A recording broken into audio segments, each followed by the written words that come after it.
Igihe cya vacances rero ni igihe rero kidasanzwe cyo gutegura imikenurabusyo ry'urubyiruko yo gushiraho gahunda ibafasha. Yego. Bako umwaka wose twirwa mu bintu byinshi, hari ibyo dukorera abana, ariko ngo dufite vacances ni igihe rwose hari gahunda zo zihagarara. Tugafata ukwezi twita ku bana. Hari patronage rero twateguye.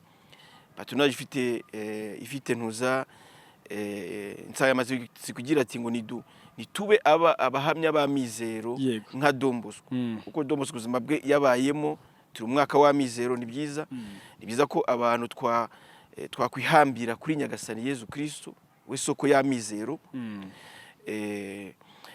Hanyuma rero tukabona ko Don Bosco mu buzima bwe yabaye rwose umuhamya w'amizero, yifuza kuba ikiganza gifasha urubyiruko, kuba ikiganza gishyigikira urubyiruko, kuko abajene bafite ibintu byinshi, inzozi, ariko udafite mu gushyigikira undani ibyo twifuza no guhamagara abakristo. Yego. Ni ibihe bintu ukora mu Kristo. Hari abantu nzi baba musiciens b'abahanzi, ugasanga ko afite impano ariko nta bantu bamushyigikira. Ibyo bintu rero nibyo tugomba kugerageza n'abakristo twibabwira, nyabuneka dufashe urubyiruko. Nawe urebye ubuzima wanyuzemo, hari abantu bagushyigikiye cyane rwose. Ntabwo wafashwe n'ababyeyi bawe bakubyaye gusa, ahubwo hari abantu Nyagasani yagiye akoraho hanyuma baragushigikira. Yego.